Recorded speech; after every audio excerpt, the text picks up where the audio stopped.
নমস্কার। Bangla audio book চ্যানেলে আপনাকে স্বাগত। আজ শোনাব মনোরঞ্জন দের লেখা ঝকমারির মাসুল।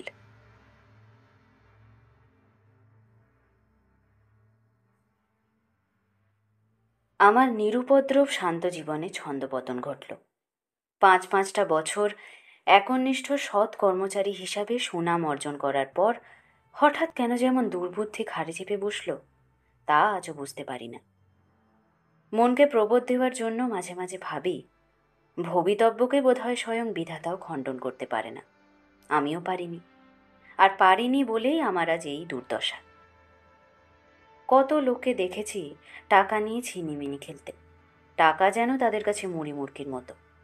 আমার চোখের সামনে কত লোক রাতারাতি ভুঁই ফোড় হয়ে উঠেছে দেখেছি, আর আমার চোখে জ্বালা ধরে গেছে। হতাশ হয়ে ভেবেছি, ছ্যাঁকড়া গাড়ির ঘোড়ার মতোই এভাবেই কি জীবনটা ধুঁকতে ধুঁকতে কাটিয়ে দিতে হবে আমাকে? ভাগ্যের কাছে এভাবেই কি নির্বিবাদে আত্মসমর্পণ করে বসে থাকবো? না, তা চলবে না। কিছু একটা করতেই হবে আমাকে। তখন যদি কেউ আমাকে সাবধান করে দিত, কেউ যদি বলে দিত, এ পথে যেও না, এ পথে শান্তি নেই, সুখ নেই, এ পথে গেলে তোমার ভাঙা কপাল আরও ভাঙবে। এখন বুঝতে পারি, চাকরির শেষ 6টি মাস যে সমস্ত পরিকল্পনা করেছি, তাতে সৌভাগ্যের ভিত স্থাপন করিনি, বরং কবরই খুঁড়েছি। ব্যাংকে চাকরি করেছি, আর সুযোগ খুঁজেছি মোটা টাকা বেমালুম লোপাট করে দেওয়ার। হাজত ঘরের কথা কি ভাবিনি? তাও ভেবেছি, কিন্তু বামাল গ্রেপ্তারের কথা ঘুণাক্ষরেও চিন্তা করিনি। নেহাত যদি ধরাই পড়ি, না হয় জেল খাটব। আর ধরা যে পড়বই তাতেও তো কোনো সন্দেহ ছিল না।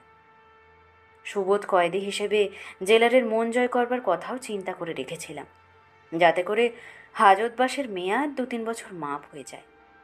শাস্তি ভোগ শেষ হলে যখন বেরিয়ে আসব, তখন চুরি করা টাকা একান্তই আমার, ব্যক্তিগত সম্পত্তি হবে আমার। তাতে কারো কোনো ভাগ থাকবে না। বাকি জীবনটা পরের গোলামি না করেই প্রাচুর্যের মধ্যে কাটিয়ে দিতে পারবো। আপনারা ভাবছেন সবটাই বুঝি পাগলের প্রলাপ, পরিকল্পনাটা কার্যে রূপায়িত করা বুঝি একেবারেই অসম্ভব। আমি কিন্তু মোটেই তা ভাবিনি। অসম্ভবকে সম্ভব করতে কিভাবে উঠে পড়ে লেগেছিলাম, সে কথাই এবার শুনুন। অবশ্য পুরো 6টি মাস লেগেছিল তিল তিল করে জবরদস্ত একটা পরিকল্পনা করে তুলতে। বিজলি ছিল আমারই সহকর্মিনী, সহধর্মিনীও বটে। ব্যক্তিগত সুখ দুঃখের কথা বলতে বলতে কখন যেন সে আমার ওপর বেশ কিছুটা অনুরক্ত হয়ে পড়েছিল। প্রতিদানে তার উপর অনুরাগ দেখানোর মতো মনোভাব আমার তখন ছিল না। আমার মাথায় তখন কামিনী অপেক্ষাও কাঞ্চনের চিন্তা চরকিবাজির মতো বোঁ বোঁ করে ঘুরছিল। একসঙ্গে গঙ্গার ধারে বসে থাকবার সময় কত কথাই না কলকলিয়ে বলে যেত সে। কিছু আমার কানে ঢুকতো, কিছু ঢুকতো না। সে প্রায়ই বলতো, টাকা নাকি হাওয়ায় উড়ে বেড়াচ্ছে, কিন্তু তাকে ধরতে জানা চাই। অর্থাৎ আমার রোজগারের টাকা আমাদের বিবাহিত জীবনযাপনের পক্ষে যৎসামান্য বলেই মনে হতো তার। তার বাড়ি ছিল হলদিয়ায়। সেখানে নাকি ছোটোখাটো একটা শহরের পত্তন হতে চলেছে, সেখানে নাকি বিরাট একটা পরিবর্তনের বন্যা বয়ে যাচ্ছে। এসব কথা প্রায়ই শুনতাম তার মুখে। তাকে আমার প্রয়োজন ছিল, তাই ভাব জমিয়ে রাখলাম বাধ্য হয়ে।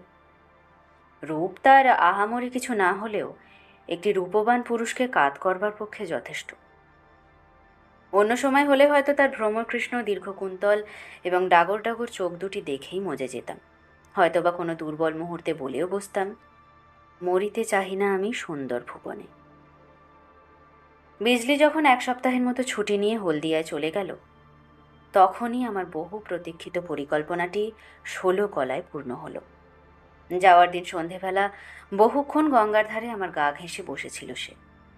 বলেছিল, তোমার মুরদ কত এবার টের পাওয়া যাবে। বাবার কাছে গিয়ে বীরপুরুষের মতো বলতে পারবে যে আপনার মেয়েটিকে আমার চাই। আমি বলেছিলাম, আমার কি দরকার, তুমি তো বলতে পারো তোমার বাবাকে।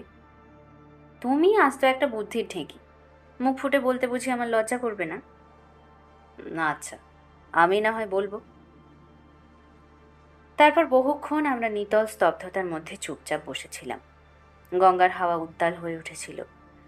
নবযৌবনা নারীর বিরল কটাক্ষ ক্ষণে ক্ষণে বিদ্ধ করছিল আমাকে, কিন্তু আমার মন তখন সেখানে ছিল না। ভবিষ্যতের ভাবনায় বিভোর হয়ে গিয়েছিল। বিজলি শুক্রবার হলদিয়ায় চলে গেল। সে চলে যাওয়ার সঙ্গে সঙ্গে মন থেকে তার স্মৃতি সাময়িকভাবে মুছে ফেলে দিলাম। সমস্ত মনটাকে কেন্দ্রীভূত করলাম পরের শুক্রবারের দিকে। মতলব হাসিল করবার চরম দিন সেটি। জীবন এগিয়ে চলল। ধীর ছন্দে এসে হাজির হলো সোমবার। ব্যাংকে ক্ষুদ্র সঞ্চয় যা ছিল তুলে নিলাম। সুদ দিয়ে সর্বসাকল্যে 700 টাকার মতো হবে। মঙ্গলবার বিজলির পত্র পেলাম, তার বাবা নাকি আমার সঙ্গে কথা বলতে চায়। শনিবার আমাকে অবশ্য হলদিয়ায় হাজির হতে অনুরোধ করা হয়েছে। আমন্ত্রণ গ্রহণ করে পাল্টা জবাব দিলাম আমি। বৃহস্পতিবার রাত্রে অনেকগুলি জিনিস কিনলাম, যেমন একটি মাটি সরানোর বেলচা, কিছুটা ভারী ফয়েল পেপার, জলের ফ্লাস্ক, বড় টর্চ লাইট, মাঝারি আকারের একটা চামড়ার সুটকেস আর ক্যাম্বিসের থলে ইত্যাদি। হলদে রঙের কিছুটা চটও জোগাড় করে রাখলাম। প্রাত্যহিক প্রয়োজনীয় টুকিটাকি জিনিসগুলি ক্যাম্বিসের থলেতে ভরে নিলাম। অনেক কাঠখড় পুড়িয়ে দিন 7 জন্য একটা মোটর গাড়ি ভাড়াও করলাম আগেই। তার পিছন দিকে মালপত্রগুলো বোঝাই করে নিলাম। শুক্রবার গাড়ি সমেত হাজির হলাম নিজের অফিসে। খালি সুটকেসটাকে বয়ে নিয়ে গেলাম নিজের কাউন্টারে। পাশের কাউন্টারে সহকর্মী বলে উঠল, খুব তোড়জোড় দেখছি যে, যাওয়া হচ্ছে কোথায়? আচমকা প্রশ্নে কেমন যেন চমকে উঠলাম। সামলে নিয়ে উত্তর দিলাম, আর বলেন কেন, হলদিয়া থেকে বিজলি চিঠি এসেছে, আমার কাল নাগাদ সেখানে পৌঁছানো চাই। বেশ তো, যান না। গিয়েছিলাম আমি ঠিকই, কিন্তু হলদিয়ায় নয়। কিভাবে গিয়েছিলাম সে কথা মনে হলে এখন সবই যেন স্বপ্নের মতো লাগে। আমাদের ব্যাংকে একই সারিতে পরপর যে 10টি কাউন্টার ছিল, তাদের সবার শেষেরটি ছিল আমার। কাউন্টারের দেওয়ালে ছিল একটি কুলুঙ্গি, আর মেঝেতে ছিল একটা ওয়েস্ট পেপার বাস্কেট। 3টে বাজার সঙ্গে সঙ্গে কাউন্টারও বন্ধ হলো, আর ঝাড়ুদারও এসে হাজির আবর্জনা পরিষ্কারের জন্য। আমার অলক্ষিতে আমার পিছনে তার উপস্থিতি আমি আশাই করতে পারিনি। ঘাড় ফিরিয়ে তাকে দেখেই চমকে উঠলাম। দাঁত বের করে সে হেসে ফেলল। আজ আমি একটু আগে বেরিয়ে যেতে চাই কি না, তাই এখনই ওয়েস্ট পেপার বাস্কেটটা পরিষ্কার করে দিয়ে যাচ্ছি। বাস্কেটের পাশেই চামড়ার খালি সুটকেসটা রাখা ছিল। সেটিকে ধরে সরিয়ে রাখবার চেষ্টা করতেই আমার মুখ শুকিয়ে গেল। সেও অপ্রস্তুত হলো দারুণ। আকারের তুলনায় সুটকেসটার ওজন ছিল খুব কম, অথচ ওটাকে ভারী মনে করে প্রথমেই অত্যাধিক বল প্রয়োগ করার ফল হলো এই যে হঠাৎ পিছন দিকে ছিটকে পড়বার উপক্রম হলো তার। আমি অনুযোগের স্বরে বললাম, কত আর ওজন হবে বলো, আছে তো একটা পাজামা আর একটা টুথব্রাশ। সে খানিকটা বোকার মতো হেসে নিজের কাজ সেরে চলে গেল। আমি স্বস্তির শ্বাস নিলাম। 5টা বাজবার আগেই ক্যাশ বাক্স জমা দিয়ে বেরিয়ে গেল সবাই। রইলাম শুধু আমি। আমার ক্যাশ বাক্স ইতিমধ্যে খালি হয়ে গিয়েছিল। বাক্সের সমস্ত টাকা সযত্নে সুটকেসে ভরে নিয়েছিলাম। খালি ক্যাশ বাক্স দিয়ে ভল্টের দিকে এগোনোর সময় বন্দুকধারী দারোয়ানটি আমার দিকে কটমট করে তাকিয়েছিল। তার দৃষ্টি কিছুটা নরম করবার জন্য বললাম, কি হে হীরালাল, কেমন আছো? তবিয়ত আচ্ছা নেই হুজুর। দাঁড়াও, ক্যাশ বাক্সটা রেখে আসি, তারপর তোমার সঙ্গে কথা বলবো। ফিরে এসে সুটকেসটা তুলতেই বোঝা গেল বড্ড ভারী হয়ে গেছে সেটা। দারোয়ান পুরনো কথার খেই ধরেই শুরু করলো, आप तो हल्दिया में जा ही रहे हैं, मेरे भाई को ज़रूर मेरा सलाम भेज दीजिएगा और कहिएगा अगले महीने मैं रुपया भेजूंगा। ठीक है, बोलबो। और कहिएगा देशवाली की चिट्ठी आई है, जायदाद का चिंता मत करना। अच्छा, ये भी कहिएगा चिट्ठी में लिखा है मेरा एक लड़की हुई है। अच्छा बाबा, बोलबो। আর অপেক্ষা না করে সুটকেস নিয়ে সদর দরজার দিকে হাঁটা শুরু করলাম। দারোয়ানজি আবার মনে করিয়ে দিল, ভুলিয়েগা মত। না না, ভুলবো না, উত্তর দিলাম। আমার মন ক্রমশই উত্তেজিত হয়ে উঠল। ব্যাংকের মোট টাকা ডাকাতি করে নিয়ে পালাচ্ছি আমি। এই চিন্তা মনে উদিত হওয়া মাত্র পা দুটো দৌড়ানোর জন্য উসখুস করতে লাগলো। অতি কষ্টে দৌড়ানোর ইচ্ছা থেকে নিজেকে সামলে নিলাম। সুটকেসটা মোটরের পিছনে রেখে গাড়িতে স্টার্ট দিলাম। হৃৎপিণ্ডটা ধুকপুক করছিল। গাড়ির বেগও বেড়েই চলল, কিন্তু মনের সঙ্গে মোটেই এঁটে উঠতে পারছি না। মন যেন ছুটতে চাইছে জেট প্লেনের গতিতে। পথে নানা রকম বাধা, লাল আলোর শাসানি, পুলিশের হাত দেখানো, পথচারীদের ভিড়। তবুও বেহালা পৌঁছতে বেশি বিলম্ব হলো না। সন্ধ্যা যখন ঘনিয়ে এলো তখন ডায়মন্ড হারবার রোড ধরে আমার গাড়ি ঘন্টায় 60 মাইল বেগে ছুটে চলেছে। বারবার পিছনে তাকিয়ে দেখলাম আমাকে কেউ অনুসরণ করছে কিনা। থামলাম একেবারে ফলতা গিয়ে। নদীর পাড়ে নিরিবিলি জায়গায় গাড়ি দাঁড় করালাম। দ্রুত হাতে সুটকেস থেকে টাকাগুলো বের করে নিলাম। পোশাক আশাক সব ভরে নিলাম সুটকেসে। নোটের তারাগুলো গুনে গুনে ক্যাম্বিসের থলেতে পুরে নিলাম। পুরো 20 লাখ টাকা। কিছু পরিষ্কার পাথরের কুচিও ভরতে হলো, যাতে করে বান্ডিলটা প্রায় গোলাকার দেখতে হয়। ফয়েল পেপার নিয়ে নোটের পুঁটলিটাকে আষ্টে পৃষ্ঠে জড়িয়ে নিলাম। ঝড় বাদল কীটপতঙ্গ প্রভৃতির হাত থেকে রক্ষা করবার জন্য এই এক ব্যবস্থা। সবার শেষে বাঁধা হলো চট এবং দড়ির সাহায্যে। তারপর মাটি দিয়ে এমনভাবে রাঙিয়ে দিলাম যেন বড় একটা মাটির ঢেলা ছাড়া আর কিছুই না। গভীর পরিতৃপ্তিতে বান্ডিলটাকে নেড়ে ছেড়ে পরখ করলাম অনেকক্ষণ ধরে। জায়গাটার নারী নক্ষত্র আমার নখদর্পণে। টাকার তোড়াটা কোথায় পোঁতা হবে আগে থেকেই ঠিক করা ছিল। এমনকি গর্তও খুঁড়ে রেখেছিলাম কয়েকদিন আগেই। জায়গাটা সম্বন্ধে বিশেষ সুনাম ছিল না, লোকেরা পারদ পক্ষে সেখানে যেত না। তবুও নিজে যাচাই না করে জায়গাটা নির্জনতা সম্বন্ধে নিঃসন্দেহ হয়নি। এক নাগারে 15 দিন সেখানে আস্তানা গেড়েছিলাম। একটি জনপ্রাণীকেও পথ ভুলে সেখানে যেতে দেখিনি। এমন পাণ্ডব বর্ষিত জায়গায় তো আমার উদ্দেশ্য সিদ্ধির প্রকৃষ্ট স্থান। কৃষ্ণপক্ষের ঘুটঘুটে অন্ধকারকে ফালি ফালি করে কেটে আমার টর্চ আমাকে পথ দেখিয়ে নিয়ে চলল। এক হাতে বেলচা, অপর হাতে নোটের বান্ডিল। মানুষ প্রমাণ গর্তটার মধ্যে বান্ডিলটাকে ছুঁড়ে ফেলে দিয়ে বললাম, বিদায় বন্ধু। অহল্যার মতো পাথর হয়ে পড়ে থাকো কয়েক বছর। আমি আবার উদ্ধার করে নিয়ে যাব তোমাকে। আমার সঙ্গে তোমার জীবনটাও ধন্য হয়ে যাবে তখন। বিদায়, বিদায়। টর্চটাকে জ্বালিয়ে মাটিতে রেখে ত্রস্ত হাতে বেলচা চালাতে লাগলাম। ঝপাঝপ মাটি গিয়ে পড়তে লাগলো গর্তের ভিতর।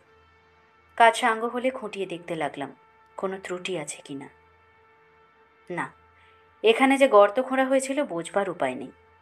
2-1 পশলা বৃষ্টি হলে তো আর কথাই নেই। এখন সম্পূর্ণ নিজের স্মৃতিশক্তির ওপর নির্ভর করে চলতে হবে আমাকে। নিজের স্মৃতিশক্তির ওপর বিন্দুমাত্র অনাস্থা আমার কোনোদিনও ছিল না। তবু সাবধানের মার নেই। বটগাছটার ওপর ছুরি দিয়ে যে সাংকেতিক চিহ্নগুলো লিখে রেখেছিলাম, বেশ কয়েকবার দৃষ্টি বুলিয়ে নিলাম তার উপর। টর্চের জোরালো আলোয় জায়গাটার নকশা মনে গেঁথে নিলাম আরও একবার। মোটরে ফিরে গিয়ে সুটকেস ছাড়া সন্দেহজনক সবকটি জিনিসই গঙ্গার জলে বিসর্জন দিলাম। হাত মুখ ধুয়ে নিলাম।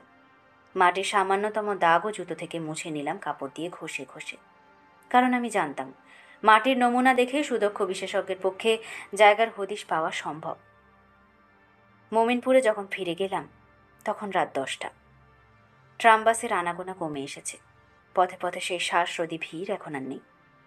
টিউবলাইটের আলোয় কলকাতাকে এত অপূর্ব দেখাচ্ছে আর কখনো এমন রূপ দেখে মন্ত্রমুগ্ধ হইনি। হয়তো সাফল্যের আনন্দের নেশা জেগেছিল। ভালো একটা হোটেলে গিয়ে উঠলাম।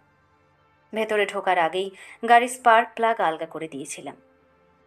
রেজিস্ট্রি খাতায় নাম ধাম লিখে বয়ের হাতে নিজের সুটকেসটা ঝুলিয়ে নিয়ে তার পিছু পিছু নিজের কেবিনের দিকে চললাম।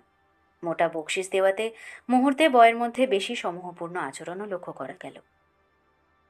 কিছুক্ষণ পরে নিচে নেমে এসে ম্যানেজারের অনুমতি নিয়ে ফোন করলাম হলদিয়ায়। ফোন ধরল বিজলির বাবা। বলল, আপনি কে? আমি উত্তর দিলাম, আমার নাম বিমান মিত্র, আপনার মেয়ের সহকর্মী।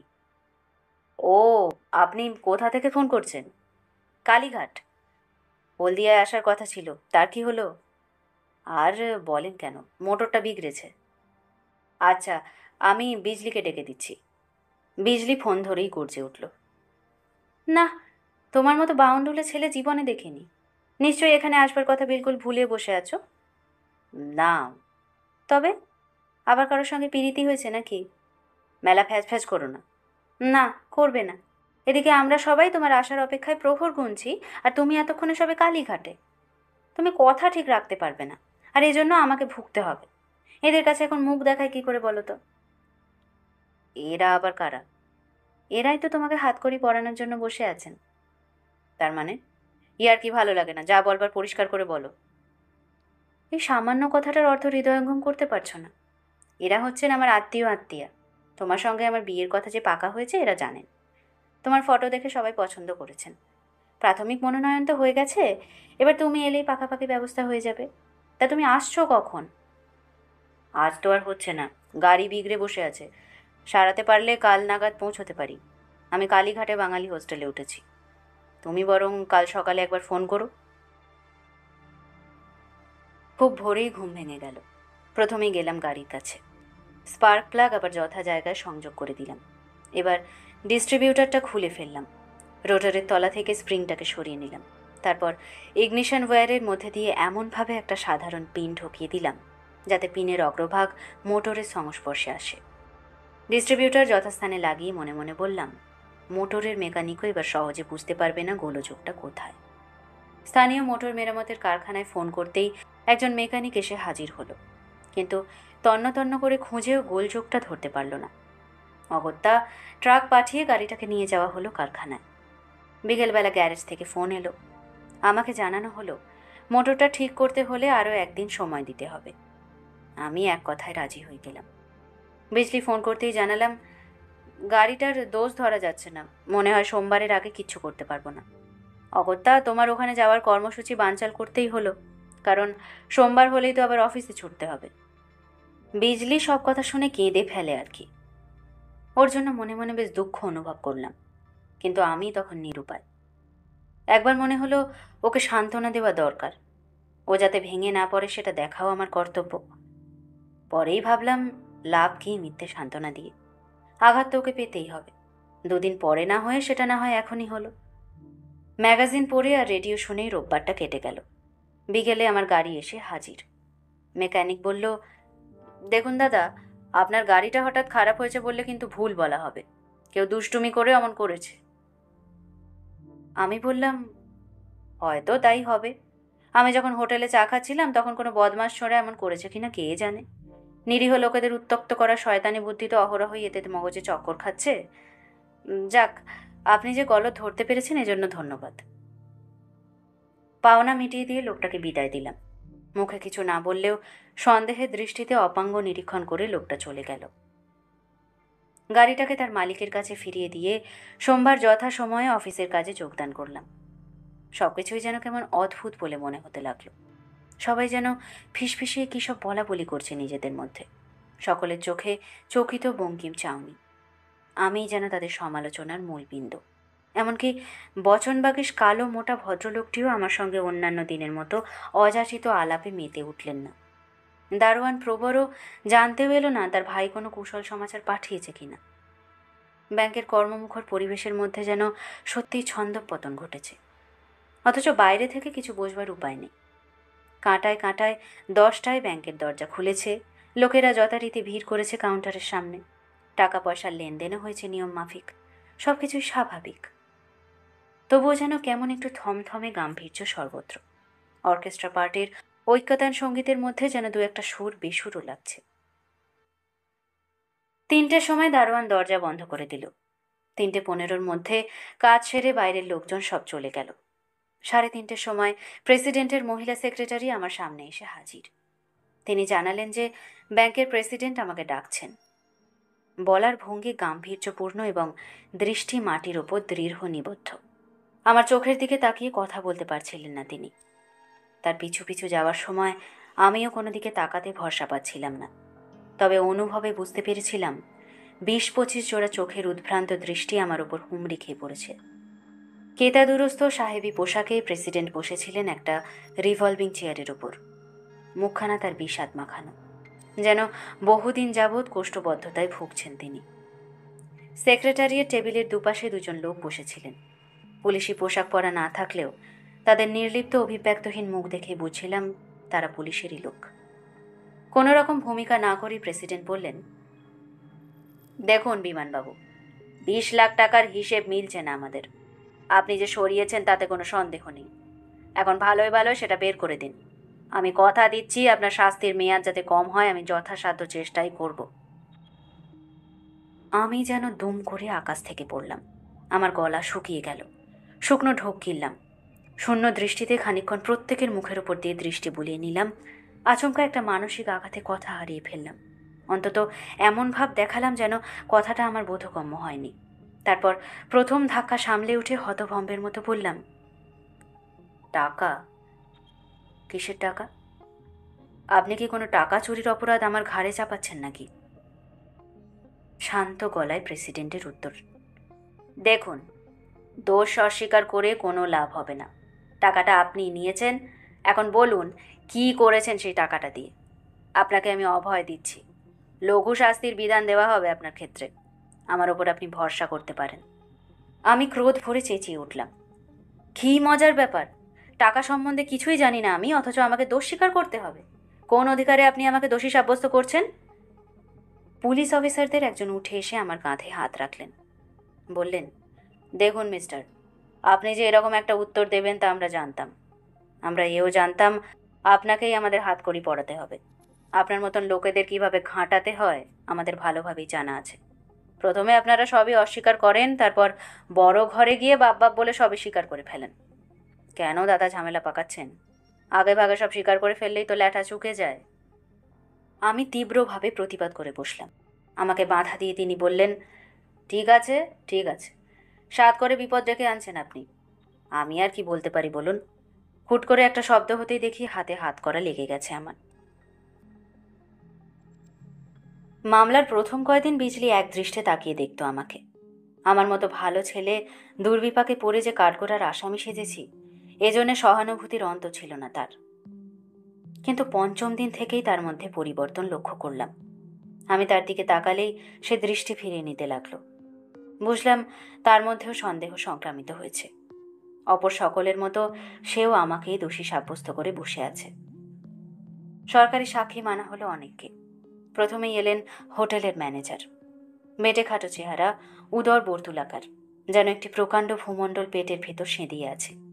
তিনি বললেন, হোটেলে ঢুকবার সময়ও আমার গাড়িটি চমৎকার কাজ দিচ্ছিল, পরে সেটা হঠাৎ বিগড়ে যায়। আমি যে হলদিয়ায় ফোন করেছিলাম সে কথাও তিনি বললেন। মোটর মেকানিকও অনেক কথাই বলল, গাড়ির যান্ত্রিক গোলযোগটাও নাকি ইচ্ছাকৃত। আমি নাকি তাকে বলেছিলাম যে কোনো দুষ্ট ছেলের কাজ সেটা। আমি যখন হোটেলে চা খেতে ঢুকেছিলাম তখনই নাকি ব্যাপারটা ঘটেছিল। মোটর স্প্রিং নাকি স্থানচ্যুত হয়েছিল এবং মোটরের ইঞ্জিনে একটা পিন ঢুকিয়ে শর্ট সার্কিট করে দেওয়া হয়েছিল। তার মতে এ জাতীয় গোলযোগ থাকলে কোনো গাড়ি এক চুলও এগোতে পারে না। এরপর এলো ঝাড়ুদার আর দারোয়ানের সাক্ষ্য। তাদের সাক্ষ্যই এক্ষেত্রে বেশি মূল্যবান। ঝাড়ুদার আমার সুটকেসটাকে শনাক্ত করল। উকিল তাকে জেরা করল, যখন তুমি সুটকেসটাকে সরিয়ে একপাশে রেখেছিলে তখন এটাকে ভারী মনে হয়েছিল কি? একদম না। পুলিশ সুটকেসটাকে খুলে তার ভিতরে অনেক কিছুই পেয়েছে, যেমন একজোড়া শার্ট, একজোড়া পাজামা, একটা প্যান্ট, আয়না, চিরুনি, সেফটি রেজার বক্স আর একজোড়া চটি। তোমার কি মনে হয় এই জিনিসগুলো তখন সুটকেসটাতে ছিল? একেবারেই না, সুটকেসটা বিলকুল ফাঁকা ছিল। এরপর এলো দারোয়ানের পালা। সে বলল যে আমাকে সে গাড়িতে ওঠার আগে পর্যন্ত লক্ষ্য করেছে। আমার চলার ভঙ্গি দেখেই তার মনে হয়েছিল যে সুটকেসটি খুবই ভারী। গাড়ির পেছনে ওটাকে রাখবার সময় আমি যে 2 হাতই ব্যবহার করেছিলাম সে কথাও ভুলল না সে। আরও ভালো প্রমাণ খাড়া করবার জন্য আমাকে খালি সুটকেস নিয়ে হাঁটতে বলা হলো প্রথমে। তারপর 20 লাখ টাকার সমান ওজনের জিনিস ভরে দিয়ে সুটকেসটাকে হাতে নিয়ে হাঁটতে বলা হলো। আপ্রাণ চেষ্টা সত্ত্বেও দুবারের চলার ভঙ্গি একই রকম করতে পারলাম না। আমি অবশ্য আগাগোড়া দোষ অস্বীকার করে গেলাম। বেকসুর খালাস যে পাবো না তা জানতাম। অবশেষে রায় বেরুলো, 10 বছরের জন্য সশ্রম কারাদণ্ডে দণ্ডিত হলাম আমি। হাজতবাসের প্রথম দিনেই বিজলি আমার সঙ্গে দেখা করতে এলো। আমি বিব্রত বোধ করলাম, কারণ তার আচার আচরণে স্পষ্টই সন্দেহের ভাব দেখা গিয়েছিল। সে বলল, আমি তোমাকে প্রাণ দিয়ে ভালোবাসতাম, এখনো বাসি, কিন্তু এ কি বিশ্রী কাণ্ড ঘটে গেল বলো তো? তুমি এখনো আমাকে সন্দেহ করছো দেখছি। আচ্ছা, তুমিই বা এত একরোখা কেন বলো তো? ভুল না হয় একটা করেই ফেলেছ, এখন বলে ফেললেই তো হয়। টাকাটা কোথায় রেখেছ? হাজতবাসের মেয়াদ অনেক কমে যায় তাহলে। তোমাকে তারা গুপ্তচর বৃত্তি করতে পাঠিয়েছে নাকি? দেখো, একটা কথা বলে রাখি, আমার ভালো মন্দ আমিই ভালো বুঝি। আমার ভাগ্যকে আমার হাতে ছেড়ে দাও, তোমাকে তা নিয়ে মাথা ঘামাতে হবে না। তুমি শুধু একটা অনুগ্রহ করো, আর কখনো আমার সঙ্গে দেখা করতে এসো না। তোমাকে আমি কোনো দিনও ভালোবাসতে পারিনি। সেই দিনই বিজলির সঙ্গে সমস্ত সংস্রব ছিন্ন হয়ে গেল।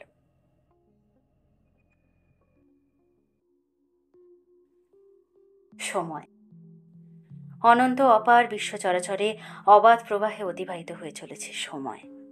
খাওয়া ঘুম, কাজ আর কাজ, খাওয়া আর ঘুম। সীমাহীন একঘেয়ে পুনরাবৃত্তির জোয়ারে হাবুডুবু খাচ্ছি জেলের ভিতর। সময়কে যেন শৃঙ্খলিত করে রাখা হয়েছে এখানে, যেন এক চুল এদিক ওদিক নড়বার জো নেই। ছক বাঁধা জীবন, মেশিনের মতো নিয়ন্ত্রিত হচ্ছে এখানকার প্রতিটি মানুষের জীবন। বড়ই একঘেয়ে, বৈচিত্র্যহীন তার চলার পথ। কতবার যে সূর্য উঠল আর কতবার অস্ত গেল হিসেব রাখেনি। কতবার গাছে ফুল ফুটল, ঝরে গেল বলতে পারবো না। জেলের দুর্বিসহ জীবন জগদ্দল পাথরের মতো চেপে বসেছিল। অবশেষে তার হাত থেকে রেহাই পেলাম। মেয়াদ শেষ হলো। জীবনের 10টি মূল্যবান বছর কারা প্রাচীরের অন্তরালে কাটিয়ে দিলাম। জেলারের সঙ্গে করমর্দন করে বেরিয়ে এলাম। পাখিদের কলকাকলি যেন কানে মধু বর্ষণ করল। হিল্লোলিত ডালপালার মর্মধ্বনি নয়া জীবনের প্রতিশ্রুতি দিল। জলজ্যান্ত মানুষটা এতকাল যেন মরেছিলাম। এবার ভাগ্যলক্ষ্মী নিশ্চয়ই মুখ তুলে চাইবে। যেখানে যাব সেখানেই আমার জয় জয়কার। আর এত কষ্ট, এত যন্ত্রণা অক্লেশে সহ্য করা তো এই দিনটার জন্যই। আমার 700 টাকাও ফেরত পেলাম সুদ সমেত। অল্প টাকার ঘর ভাড়া নিলাম। একটা হোটেলে ছোটোখাটো একটা চাকরিও জুটিয়ে নিলাম। ঝরঝরে একটা মোটর গাড়িও ভাড়া নিলাম।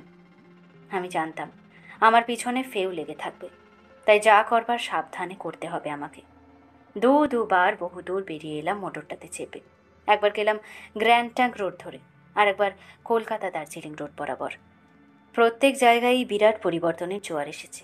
নতুন নতুন সুদৃশ্য ইমারতগুলি দেখলে চোখ জুড়িয়ে যায়। আয়নায় নিজের চেহারা দেখে চমকে উঠলাম একদিন। কালের করাল হাত থেকে আমিও তো রেহাই পাইনি। নিজেই যে চিনতে পারছি না নিজেকে। 2 মাসে 10 বার বাড়ি পাল্টালাম। বেড়াতে লাগলাম এলোমেলো। একবার গ্র্যান্ড ট্যাঙ্ক রোড ধরে যাওয়ার সময় লক্ষ্য করলাম একটা হেলিকপ্টার আমাকে অনুসরণ করছে। মনে মনে ওদের নির্বুদ্ধিতায় হাসলাম একচোট। যে লোকটা 10টা বছর অপেক্ষা করতে পেরেছে, সে এই মুহূর্তেই আহাম্মকের মতো এমন কোনো কাজ করবে না যাতে মতলব ফেঁসে যায়। অবশেষে বহু প্রতীক্ষিত দিনটি এসে গেল। সকাল থেকে সেদিন বাদলা হাওয়ায় সারা কলকাতা ব্যতিব্যস্ত। বৃষ্টির ছাটে পথ চলা দায়। এমন দুর্যোগের দিনে মোটর গাড়ি হোক আর হেলিকপ্টারই হোক আমাকে অনুসরণ করতে পারবে না। দুর্গা দুর্গা বলে বেরিয়ে পড়লাম অভীষ্টের সন্ধানে। ডায়মন্ড হারবার রোডের মাঝে গাড়ি দাঁড় করিয়ে রেখে প্রতীক্ষা করলাম। ফেউ পিছনে লেগেছে কিনা দেখলাম। কোনো গাড়িকে পাশ কাটিয়ে যাওয়ার ইচ্ছা একেবারেই ত্যাগ করলাম। 3 বার থামার পরেও সন্দেহজনক কিছুই নজরে পড়ল না। বারবার থেমে থেমে ফলতা নদীর পাড়ে যখন হাজির হলাম, তখন হৃদস্পন্দন রীতিমতো বেড়ে গেছে। আর কিছু দূরেই আমার গুপ্তধন লুকানো রয়েছে। 20 লাখ টাকা। আমার জীবনের পরম আকাঙ্ক্ষিত ধন, যার কথা চিন্তা করে জীবনের সমস্ত দুঃখ, গ্লানি, তাপ ভুলে আছি। যার জন্যে সুরূপা নারীকেও পায়ে ঠেলেছি। আবেগে গাল বেয়ে আনন্দাশ্রু গড়িয়ে পড়ল। 1 পা 2 পা করে এগোতে লাগলাম। বিগত 10 বছরে দেশ অনেক দূর এগিয়ে গেছে। এই অজপাড়া গাঁয়েও বিরাট বিরাট সব অট্টালিকা মাথা তুলে দাঁড়িয়েছে। ওই তো সেই জটাজুটাধারী বটগাছটা ধ্যান গম্ভীর মূর্তিতে এইসব পরিবর্তনের নীরব সাক্ষী। আর হে কি, ওই জায়গাটাতেই তো আমার বহু স্মৃতি বিজড়িত গুপ্তধন রক্ষিত ছিল। তারই ওপর আজ দাঁড়িয়ে আছে প্রকাণ্ড এক অট্টালিকা। পায়ের তলায় পৃথিবীটা যেন দুলে উঠল। চোখে অন্ধকার দেখলাম। এত সাধের স্বপ্ন এক লহমায় ভেঙে চুরমার হয়ে গেল। প্রবল হতাশায় হু হু করে কান্না পেল আমার। আর ঝোড়ো হাওয়া গাছে গাছে শনশন আওয়াজ তুলে বিদ্রূপ করে ফিরতে লাগলো আমাকে।